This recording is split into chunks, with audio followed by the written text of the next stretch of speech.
them. Thank you, Mr. Speaker. Thousands of young, white, British working-class girls have been raped, tortured and abused by Pakistani grooming gangs, and yet this minister here refuses to support a full national public inquiry.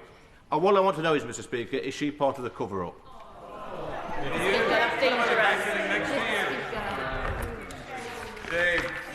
It really doesn't. It doesn't deserve a response, and I actually quite like the honourable gentleman. I have spent my entire career helping. I wonder how many victims he has sat and held hands with in court of grooming gangs. How many he's gone round to their house in the morning to get them out of bed, to get them into a courtroom. There is absolutely no way that I would be part of any cover-up. I will do everything I can under a Home Secretary who will do everything she can to make sure that those who are responsible are held accountable. Darlington. Thank you, Mr. Speaker. Firstly, I would like to thank the front bench today. These are three incredible, formidable women who have not just learnt that this is an issue, but have been working and campaigning on this issue for their entire lives and have come to this place to create change. I wanted to raise the fact that 88% increase of online grooming happened since 2022. 81% of those are young women and girls. Does she think that the social media companies are doing enough? And does she think the police understand the nature of online grooming enough to be able to protect young people from this?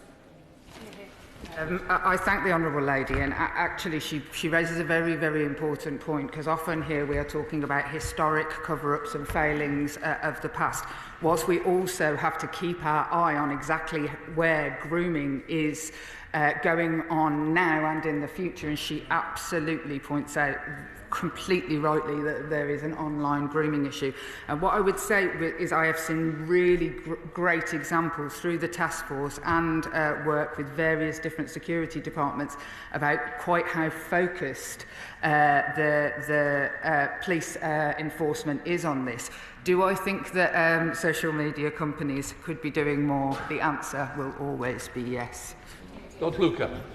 Thank you, Mr. Speaker. And in her opening answer, the Minister says she's determined to get to the truth. She also listed off people who could potentially be caught up in cover-ups: politicians, police, councillors. There are 5 potential inquiries. There are up to 50 child grooming gangs. So how does this work if the councils don't have funding? And more importantly, what if the councils don't actually want to take part? She said she would do everything she possibly can. She could change the law and get backing from this side to make it a compulsion for people to have to give evidence in these kind of cases. Would she consider doing that? As I said, I will consider the situation as it unfolds. But what I would say with the amount of money that this government is allocating to do local inquiries is that was, and from a sedentary position, the Shadow Home Secretary says it's not enough, but it is millions more than the zero that the previous government allocated. And when Oldham and Telford wrote to the previous government and asked for help, the answer came there, none. So I will follow the leads that are left for me. Anna Dixon. Thank you, Mr. Speaker. The crime of group-based sexual abuse is amongst the most heinous crimes. Our priority must always be to listen to victims and survivors. I recently attended an event organised by West Yorkshire's Mayor Tracy Braben and the Deputy Mayor and Police Commissioner Alison Lowe, where I had the opportunity to meet victims and survivors, as well as fantastic organisations such as Rape Crisis Bradford. And I commend my honourable friend, the Minister, for her brave and tireless work to get justice for victims and survivors, to challenge those who have failed them, and for her commitment to implement the J inquiry in full. Can my honourable friend assure me and my constituents that, as well as action to bring perpetrators to justice, she will support work to prevent such heinous crimes happening again in the future. Thank you. Absolutely, and I say that with the voice of the victims that I have worked with over the years and spoken to even today, in that the fundamental that they want is for the children who come forward today, to their teacher, to their social worker, to whoever it is, that they don't suffer the same. And keeping our eye on making sure that those are held accountable for the past will only deliver justice if we also look at the now. Tom Gordon. Mr. Speaker, the Minister's outlined money for local inquiries. I just wondered if she might be able to comment on about what resources would be made available for people who might come forward as a result of those local inquiries. Obviously, there's a backlog of mental health and support and talking therapies and all sorts of resources that people who've been through these horrific experiences may require. They're often provided by local authorities, health bodies and charities whose funding is under pressure. So I wondered if she might be able to elaborate on that and make sure victims are at the heart of this. I absolutely agree, and so as part of I remember working in a rape crisis when the Jimmy Savile scandal happened, and it was like being hit by a tsunami. The phone lines lit up, and so in response, as I said before Easter, to the J inquiry, making sure that we have robust mental health support for children who are victims is really important, but also announced that the Home Office would double the amount of money that it provides for adult historic rape victims, recognising that we may bring more people forward and therefore need to improve the access. Lawrenson.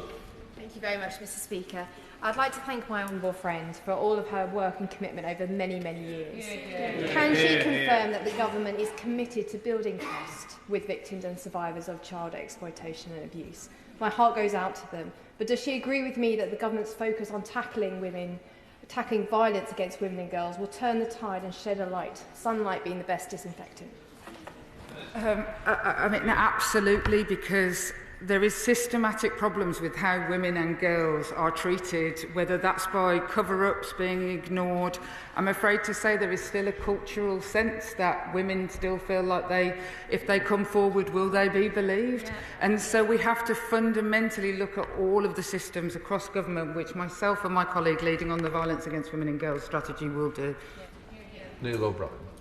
Mr. Speaker, the government is blocking a national inquiry into the rape gangs and says instead that we should have 5 local inquiries. But we know that there have been 50 places where these things have happened, and we know that in some of those places like Bradford, the local council are the ones blocking a local inquiry. And we know that the local authorities often don't have the powers they need to requisition evidence and summon witnesses. Indeed, this whole story began when Oldham Council wrote after the election to the Minister asking for the national powers that they needed. Why did the Minister refuse to meet with them? I appreciate that this is where the whole story began for the Honourable Gentleman. It is not where the whole story began. Oldham Council had written, I believe, twice before to the previous government, as had Telford written to the previous government. So I'm afraid to say, for me, this story started many... Order. To say it's simply untrue is trying to suggest the Minister. I think we've got to get this right. Mr. Speaker, on the point of order, it's not correct that Oldham Council had written to the last government. An individual councillor had. Oldham Council had not. That's the whole point. Mm-hmm. I'm sure if there's been a mistake, the Minister will correct that. Minister.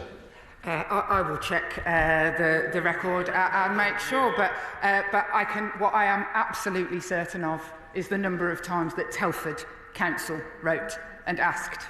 I'm not aware that Rotherham, in fact I am aware that not Rotherham, not Rochdale, not Telford, not Oxford, not any of the places that have had an inquiry have ever been given a single bean by the previous government to do that work, and yet here we are and we will do it.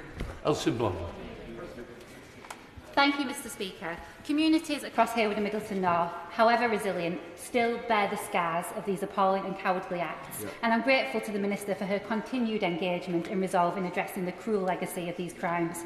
What steps are being taken by her department to learn from the healthcare practitioners, support workers and others who were active at the time of these crimes and initial inquiries to make sure they can provide their insights and expertise to inform the commendable present-day efforts to secure justice for the women and girls? Thank you, and I commend her work, and I know that she is coming to see me with some of those healthcare workers, a woman, Sarah Robotham, who I know well, who, working in sexual health services, was one of the whistleblowers in the Rochdale case. We absolutely